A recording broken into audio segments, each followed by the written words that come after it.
Sir నమస్కారం sir. నమస్తే అండి. సార్ ప్రభుత్వ రంగ సంస్థల ప్రైవేటీకరణ లాభమా? నష్టమా? అన్న ఒక చర్చ అయితే విస్తృత స్థాయిలో జరుగుతుంది సార్. అంటే మనం వైజాగ్ స్టీల్ ప్లాంట్ చూసాం. దానికి కేంద్రం రెండు 11,000 కోట్ల నిధులు ఇవ్వడం పట్ల భిన్నాభిప్రాయాలు వ్యక్తమవుతున్నాయి. కొంతమంది దీన్ని ప్రైవేట్ పరం చేస్తే బావుంటుంది గదా!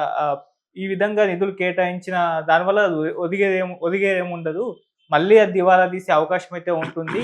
సో, ప్రైవేట్ పరం చేస్తే ఒక కనీసం లాభాల బాటన పడుతుందని జెప్పేసి అభిప్రాయపడుతున్నారు. అంటే ప్రైవేటీకరణ అంటే ఈ ప్రభుత్వ ఉద్యోగులు ఏదో మూసివేయడం అన్న భావనలో వెళ్తున్నారు గానీ, అది ఆ సంస్థను కాపాడేందుకు ఆఖరి ప్రయత్నం అన్న అభిప్రాయాలు కూడా వ్యక్తం చేస్తున్నారు సార్. అసలు ఈ ప్రైవేటీకరణ చేయడం అనేది ప్రభుత్వ రంగ సంస్థలని ప్రయోజనమా? కాదా సార్? మీ ఒపీనియన్ ఏంటి? ఇప్పుడు ప్రైవేటీకరణ చేయటము హ్మ్. అనేది చాలా సందర్భాల్లో జరిగిపోతున్న వ్యవస్థ ఇది. ప్రైవేటైజేషన్ చేయాలి అనేది ఇప్పటి నినాదం కాదు, ఇప్పటి అభిప్రాయం కాదు. హ్మ్. ప్రభుత్వాలు మార్కెట్ ఎకానమీలోకి ఎంటర్ అయినటువంటి రోజునే ఇది మొదలైంది. ఓకే. ఎల్‌పీజీ అంటారు దాన్ని. Liberalisation, privatisation and globalisation. Hmm. ఈ మూడిటి మీద కథ నడుస్తోంది ఇప్పుడు. ప్రపంచం నడుస్తోందే వీటి మీద. ప్రైవేటైజేషన్ ఎందుకు యాప్ట్ చేసుకుంటారు? ఇక్కడేదో ప్రైవేటు పెట్టుబడిదారులు వచ్చి దాన్నేదో అద్భుతం చేస్తారని కాదు. దీన్ని కార్పొరేట్‌లకు అప్పజెప్తారు. అప్పజెప్పిన తర్వాత వాళ్ళు వాళ్ళ ప్రయోజనాల కోసం నడుపుతారు దాన్ని. దీనిలోకి విదేశీ పెట్టుబడులు ప్రవేశిస్తాయి. విదేశీ సంస్థలొస్తాయి. వాళ్ళకి అలాట్‌మెంట్ జరిగిపోతుంది. జరిగిపోయిన తర్వాత ఇక్కడ జరిగే వ్యవహారాల్లో లోకల్ హోల్డ్ పోతుంది. ఇలా ఉద్యోగులు పని చేస్తారు. వాళ్ళ దగ్గరైతే కంట్రోల్‌గా పనిచేస్తారు. ప్రభుత్వ రంగంలో పని చేయరు. ఈ అభిప్రాయం ఇప్పుడుది కాదు. ఇది కూడా పాత రోజుల నుంచి స్ప్రెడ్ చేస్తున్నారు. ఈ స్ప్రెడ్ ఎందుకు చేస్తున్నారు అంటే ఏ సంస్థ అయినా ప్రైవేటైజ్ చేయాలనుకున్నప్పుడు అంటే మనకు ఒక సామెత ఉంది. ఒక కుక్కని చంపాలంటే అది పిచ్చిదని ముందు ముద్రేసి తర్వాత చంపాలని. అట్లా ఇక్కడ వీళ్ళు పని చేయరు అని చెప్పి ముద్రెయ్యాలి. హ్మ్. ముద్రేసేస్తే దాన్ని ప్రైవేటైజ్ చేయొచ్చు. ఇది ఒక ప్రోగ్రామ్‌గా జరుగుతోంది. ఇప్పటిది కాదు ఇది. దాదాపు 40 ఏళ్ల నుంచి నడుస్తున్నటువంటి క్రతువు ఇదే.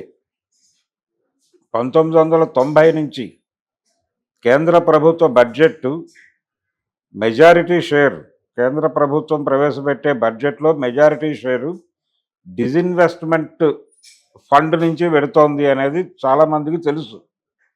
డిజిన్వెస్ట్‌మెంట్ అంటే పెట్టుబడుల ఉపసంహరణ. ప్రభుత్వం వివిధ రంగాల్లో పెట్టిన పెట్టుబడులను ఉపసంహరించుకొని తద్వారా వచ్చిన డబ్బుల్ని బడ్జెట్‌లో వినియోగిస్తోంది. అంటే అమ్మి ఇల్లు గడుపుతున్నారు అనేది వాస్తవం. ఓకే. అమ్మి ప్రభుత్వం అంటే ప్రభుత్వ ఆస్తుల్ని తెగనమ్మి పరిపాలన నడుస్తోంది. మరి ఈ కార్పొరేట్లకి కట్టబెట్టిన తర్వాత వాళ్ళు ఇచ్చేటువంటి డబ్బులు ఎక్కడికి వెళ్తున్నాయి? వీళ్ళ పర్సనల్ అకౌంట్‌లోకి వెళ్తున్నాయి. ఇది ప్రైవేటైజేషన్ వలన రాజకీయ నాయకులకి లబ్ధి. హ్మ్. అందుకనే ఎవరు హాయిగా ఉన్నారు. అందరూ హాయిగా ఉన్నారు. రాజకీయ నాయకులు హాయిగా ఉన్నారు. ప్రజలు బాధపడుతున్నారు. ఇప్పుడు అనేకం ప్రైవేటైజ్ అయిపోయినటువంటి అనేక సెక్టార్స్ ఎందుకు లాభాల బాట పడుతున్నాయని చెప్తున్నారు వీళ్ళు. లాభాల బాట పట్టించడం కోసం మేము ప్రైవేటైజేషన్ చేస్తున్నామని ఎందుకు చెప్తున్నారంటే ఉద్యోగులకి హక్కులు ఉండకూడదు అనేది వీళ్ళ అభిప్రాయం. ఉద్యోగులు ఇప్పుడు మొన్న ఆయన చెప్పాడు కదా, ఎల్ఎన్టీ సుబ్రహ్మణ్యన్ గారు 90 గంటలు పనిచేయాలని, 150 గంటలు పనిచేయాలనే అభిప్రాయం ఉన్నవాళ్ళు ప్రైవేటైజేషన్ కోరుకుంటారు. అక్కడ ఉద్యోగులకు హక్కులు ఉండవు, టార్గెట్స్ ఉంటాయి. టార్గెట్స్ ఉండాలా, హక్కులు ఉండాలా అన్నప్పుడు టార్గెట్ ఉంటేనే అని అనుకున్న వాళ్ళు దాన్ని ఓకే అంటారు. హక్కులు ఉండాలి అనుకున్న వాడికి టార్గెట్ ఉండాలి అనే దాంతో సంబంధం లేదు. కానీ హక్కులు టార్గెట్లు రెండు కలిపి నడపచ్చు. మీరు మీ లీజర్ పీరియడ్లో మీరు ఉండండి, కానీ మీ టార్గెట్ ఫుల్ఫిల్ చేయండి. దానికి మరింత పని చేయండి, అంకిత భావంతో పని చేయండి. ఇది మన సంస్థ, మనం కాపాడుకుందాం. ఇది ప్రైవేటైజ్ అయిపోతే జీవితాలు గందరగోళం అయిపోతాయి అనే విషయాన్ని మీరు ప్రాపర్గా తీసుకెళ్ళి జనాలతో పని చేయించగలిగితే పని చేస్తారు. వాళ్ళేదో తిరుగుతున్నారు అని అనుకుంటే ఎలాగా? వాళ్ళు పని చేయరు, ప్రభుత్వ సంస్థల్లో ఉన్నవాళ్ళు పని చేయరు అనేది జనరల్ రూల్గా మార్చేస్తున్నారు. ఇది కరెక్ట్ కాదు. ఇప్పుడు ఫండ్ ఇచ్చింది, సెంట్రల్ గవర్నమెంటు నుంచి చంద్రబాబు నాయుడు గారు సాధించుకొచ్చినటువంటి ఒక ప్యాకేజీగా చెప్తున్నారు. ఏది 11,000 కోట్లు అనేదాన్ని. అంటే జగన్మోహన్ రెడ్డి కొన్ని వందల సార్లు వైజాగ్ చుట్టూ, ఢిల్లీ చుట్టూ తిరిగాడు, వైజాగ్ చుట్టూ తిరిగాడు. కానీ ఏ రోజున ఇలాంటి ఇది చేయలేకపోయాడు. చంద్రబాబు నాయుడు గారు ఇది సాధించగలిగాడని చెప్తున్నారు. దీనికి విస్తృత ప్రచారం కల్పిస్తున్నారు. అంటే నెమ్మదిగా ఇప్పుడు దీని వెనకాల ఈ అభిప్రాయ ప్రకటనలు జరుగుతున్నాయంటే నెమ్మదిగా అది బయటకు వచ్చేస్తుంది. గవర్నమెంట్ సెక్టార్ నుంచి బయటకు వస్తుంది. అది సెయిల్లో ఉంచాలా లేకపోతే సెయిల్ చేయాలా అనేది ప్రోగ్రామ్గా మారింది. సెయిల్లో ఉంచాలని అనుకుంటున్నారు. సెయిల్ చేసే దిశగా నడుస్తుంది కథ. అది సెయిల్ అయిపోతుంది. అయిపోవటం అనేది గ్యారంటీ. అది ఉంటుందా ఊడుతుందా అనేది వేరే గొడవ. ఇప్పుడు అక్కడ యూనియన్స్ ఉన్నాయి. వాళ్ళు ఏదో ఫైట్ చేస్తున్నారు. ఆ ఫైట్ చేసే వాళ్ళ మీద కూడా దాడులు మొదలు పెడుతున్నారు. ఆ దాడుల్లో ప్రధానమైన అంశం ఏంటంటే వీళ్ళు బద్ధకస్తులు, వీళ్ళు పని మానేసి తిరగడం కోసం ఈ పని చేస్తున్నారు అని. అదొక జనరల్ అభిప్రాయంగా స్థిరీకరణ చేసే ప్రయత్నం చేస్తున్నారు. ఎలా ఉంటుందంటే ఈ ప్రభుత్వ రంగంలో పనులు జరగవు అనేది ఎస్టాబ్లిష్ చేయడానికి రకరకాల కుట్రలు జరుగుతాయి. నేను నా కళ్ళతో చూసినటువంటి ఒక అనుభవం, విజయవాడలో ప్రైవేట్ బస్సులు ఉండగానే ప్రభుత్వ బస్సులు కూడా తిప్పారు. ఆర్టీసీ సిటీ బస్సులు. జనాలందరూ బస్ స్టాపుల్లో కిక్కిరిస్తున్న టైంలో ఒక ప్రైవేట్ బస్సు వచ్చి ఎక్కించేసుకున్న తర్వాత ఖాళీగా దాని వెనకాల ఒక ఆర్టీసీ బస్సు వెళ్తూ ఉండేది. ఒక దశలో జనాలు తెలివి మీరి ప్రైవేట్ బస్సు వస్తుందంటే ఈ బస్ స్టాప్ ఖాళీ చేసిన తర్వాత అది వస్తుంది కాబట్టి కొంచెం వెయిట్ చేస్తే సీట్లు దొరుకుతాయని చెప్పి కొంతమంది దానికోసం వెయిట్ చేస్తూ దీన్ని వదిలేసేవాళ్ళు. వీళ్ళు మరింత వేధించేవాళ్ళు. ఇలాగే జరుగుతుంది ఎక్కడైనా. అంటే వాళ్ళు ఇన్ టైం రారు. ఇలాంటివన్నీ కూడా స్ప్రెడ్ చేసి వీళ్ళు ప్రాఫిట్లోకి వచ్చిన తర్వాత వాళ్ళు వెనకాల వచ్చి ఆ ఉన్న నలుగురినో ఇద్దరినో ఎక్కించుకుని తిరుగుతూ ఉంటారు.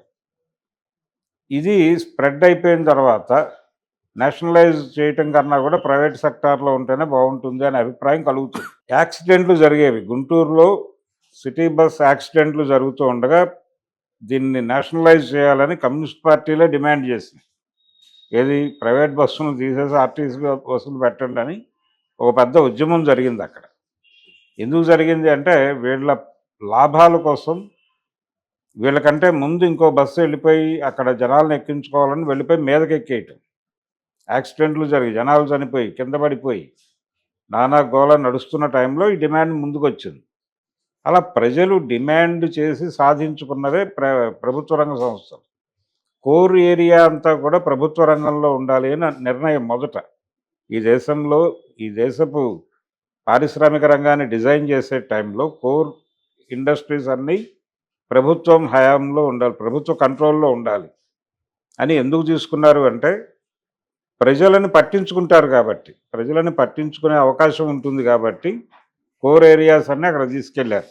ఇక్కడ వ్యక్తిగత లాభం ఉంటుంది. లాభం కోసం ఏం చేయడానికన్నా సిద్ధపడతారు. వీళ్ళకి ప్రజా సంక్షేమం కంటే కూడా ప్రాఫిట్ మీద ఎక్కువ కాన్సన్ట్రేషన్ అంటే ఇప్పుడు మాట్లాడుతున్న వాళ్ళ ముందు కూడా ఇదే నా ప్రశ్న. మీకు లాభాలు కావాలా, ప్రజల సంక్షేమం కావాలా? సంక్షేమాన్ని లాభం కోసం బలిపెట్టడం అనేది జరుగుతోంది. అది చాలామంది సమర్థిస్తున్నారు ఇప్పుడు.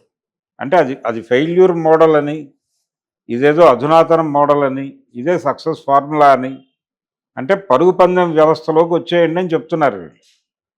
పరుగు పందెం వ్యవస్థలోకి ఆల్రెడీ అందరూ వచ్చేసారు. మిగిలిన వాళ్ళు ఎవరైనా ఉంటే వాళ్ళని కూడా లాక్కురండి అని చెప్తున్నారు. పరుగు పందెం వ్యవస్థ అంటే ఏమిటంటే మీరు ఎంత సంపాదించుకోదలుచుకుంటే అంత సంపాదించుకోవడానికి అవకాశాలు ఉన్నాయి. ఇక్కడ సంపాదించుకోలేకపోవడం అనేది మీ లోపం. సంపాదించుకోలేకపోతున్నాను, నాకు చేత కావడం లేదు, అవకాశం ఉండి కూడా వాడుకోలేకపోతున్నాను, ఆ వాడుకోలేని పరిస్థితి నాలో ఉంది కాబట్టి నేను నిష్క్రమిస్తున్నాను అనే లెటర్ రాసి ఆత్మహత్య చేసుకోవాలి. అది వీళ్ళ కోరిక. అటువంటి సమాజం కోసం కలలు కంటున్న వాళ్ళందరూ ఇప్పుడు వైజాగ్ స్టీల్ ప్లాంట్ ప్రైవేటైజేషన్ లేకపోతే అది బయటకు ఇచ్చేయటం అనేది సబబే అని వాదిస్తున్నారు. అది జరుగుతుంది, అలాగూ జరుగుతుంది త్వరలో. ఈ 11,000 కోట్ల ప్యాకేజీ అనే ముసుగులో దాని మీద ఒక పాజిటివ్ వైబ్ తీసుకురావడం ద్వారా ఆ ముసుగులో మిగిలిన కార్యక్రమాలు జరుగుతాయి అక్కడ. అందుకు ఇండికేషన్ ఇది. అలాగే చంద్రబాబు నాయుడిని నిన్నటి వరకు కొంచెం క్రిటికల్గా చూసిన కొన్ని పేపర్లు కూడా ఇప్పుడు ఈ సంఘటనల నుంచి ఆయన రైజ్ చేసే ప్రయత్నం చేస్తున్నారు. దీంతో పాటు పోలవరంకి డబ్బులు తీసుకొచ్చాడు ఆయన. పోలవరం నిర్వాసితులకి వాళ్ళ అకౌంట్లలోకి డబ్బులు వేశారు.